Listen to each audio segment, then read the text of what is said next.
You're listening to KD10 Music and Review. And our artist today is R.G. Ingersoll, and this is show number 4. And it's a song in search of its singer. And I hope you've enjoyed this, and thank you for joining us again. And we're going to continue with Motown's executive producer, R.G. Ingersoll. And we're going to start off with G.C. Cameron's Coolie High. Where's the music? Oh, goodness, what are we talking about? Writing songs for the song Coolie High. R.G. and Lee Rogers actually had the song. And it's underneath it, you can hear it. And this was done for G.C. Cameron. And then at the last minute, they flipped and picked another song. Isn't that amazing? Well, it was nothing new. As you know, Kenny, you'd be walking down the hallways, tight and having a good time with one of your co-writers from one of the other departments, and all of a sudden here come with that PA system through all 5 floors at Motown building there. Material wanted for Miss Ross, $1,000 bonus, and the next minute, man, these guys had knives ready to cut your throat to get their tune in there before yours. It was like a free-for-all there. Gwen had one thing that was quite unique, but when you got a lot of money, you can do this. Gwen's technique, her office had 2 doors, crazy as it is. She'd bring in one producer at a time and give them the same song, cassette of the same song. Remember that? Yeah, she had I remember the Friday meetings. You remember that. All the producers would bring their assignments in, the results of the studio work, about 3 tunes, that was it. We were only allowed to go in and cut 3 tunes at a shot before we got an approval to go do 3 more the next week, And it was like, you better have, 1 out of that 3. You're going to be humiliated, big time. If the rest of the producers don't laugh at you, she's going to rub your nose in it if it's terrible. Talk about spending her money like that and stuff, So that, it was, getting to answer your question. It was like show and tell on Friday. You don't get a paycheck. We, as writers, in the early days of our writing career, we had to turn in 12 songs a week. And hope that only 3 out of that 10, 12 tunes would be approved for a budget to go in and cut. And they just weren't, tunes, as you know, Kenny, for Motown artists. They were for everybody and at every other label in the world that had something out that might need a new tune. Gwen's had a habit, of listening to our songs. And I was throwing ones away. Oh, I don't want that one. I don't want that one. And every once in a while, we lucked out, and she'd throw back at us would rock the charts. Cardella DeMilo. Well, now, if you, I don't know if you on your show here, if we're allowed to talk about industry espionage. You can do that. Oh, we can. Okay, fine. Well, shit hit the fan when we released Thousand Shadows under Gwen's approval, big time, because we had found out that the company had spent several $100,000s on these 3 acts. Okay, at the same time we let Thousand Shadows go. Well, Thousand Shadows went up the chart, and the other 3 acts didn't hardly go nowhere behind all that money it was spent. Well, in those days, as you know, Kenny, in order to convince a label that you had good product, you had to show sales and a whole lot of noise behind it before they would change their mind and pick it up. Well, in Gwen's case, it worked just the opposite. It pissed them off. On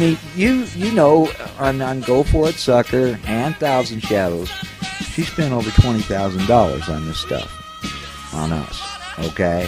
And when the board turned us down 2 times in a row because it wasn't black enough, it pissed her off. And that's why she told us to go ahead and run with it. We'll come back and pick it up. Never dreaming that it would really add more fire, more gas to the fire with her personal feud with the corporation. And that's what happened. We're listening to R.G. Ingersoll, and he just tuned in. This is SDC Radio Networks. Oh, yes. Music and Review, KDT and Radio 1 Networks. There you hear Mr. Ingersoll in the back. I tell you, you can only have a good time with this young man, I tell you. We're going to take a break. I'm talking to R.G. Ingersoll if you just tuned in. I tell you what, last man standing at Motown Records. I tell you what, kid started young, got this far.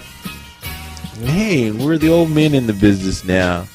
You know, and it's so kind of hard trying to be old. Nobody listens to us.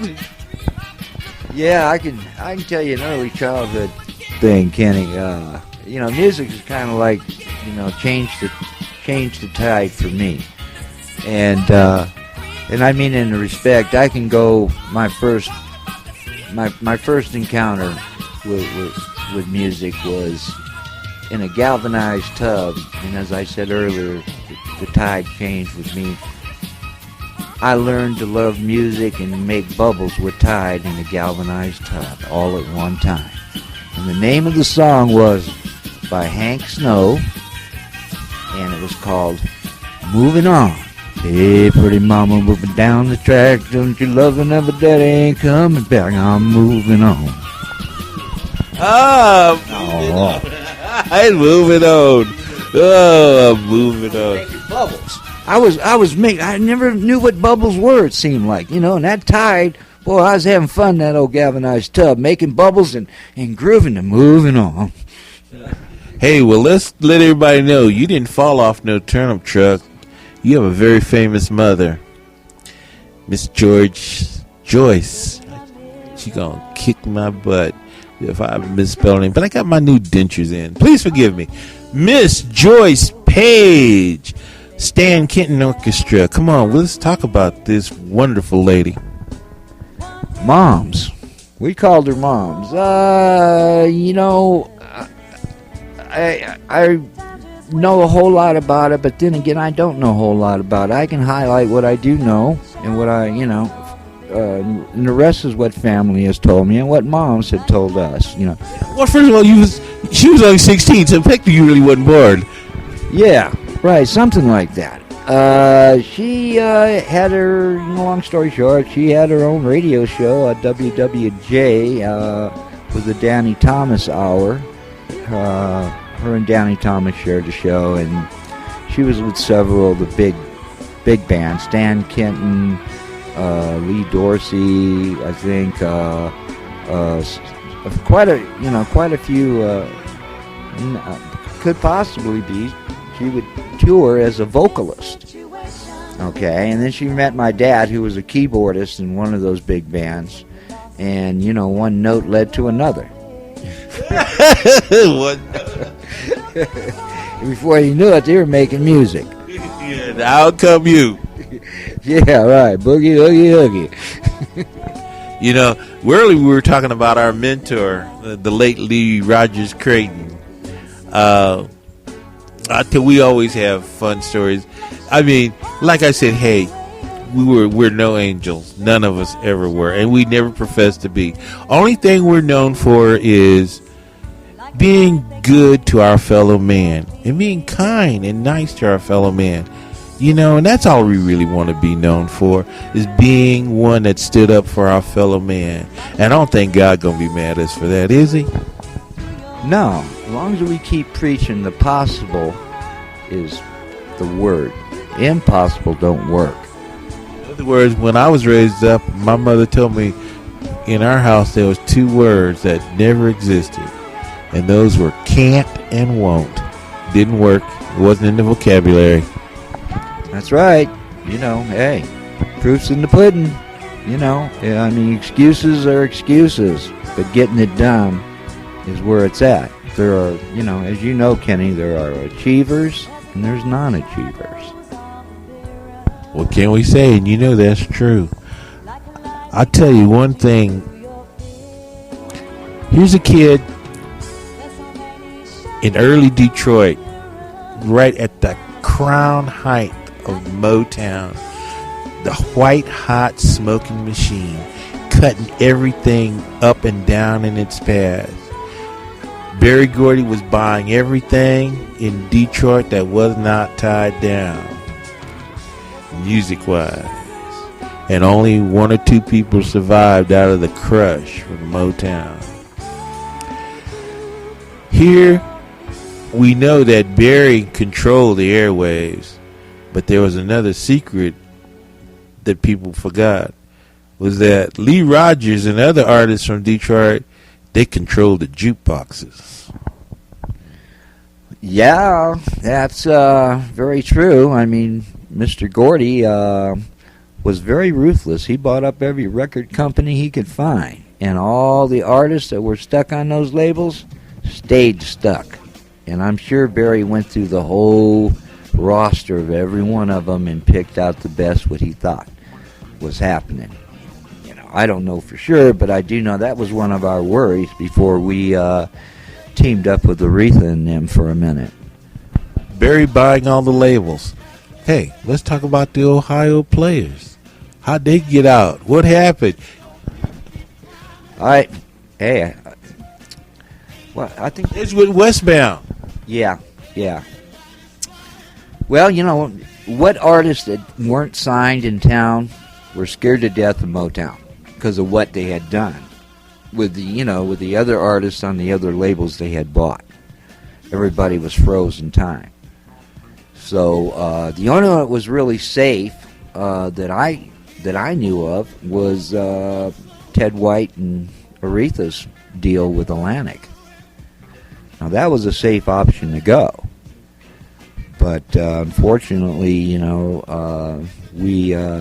we didn't seize the opportunity, and out of paranoia of what was Lee, my artist that I was working and learning from and trying to produce and writing for, we didn't seize the opportunity, and to be offered to go with Atlantic, but we sure did learn a lot there. I did. I learned a lot in Aretha's house, a whole lot. I got to work with Ted White himself and the Sir Mac Rice, Ronnie Shannon. Matter of fact, Kenny, I think I wrote my first tune.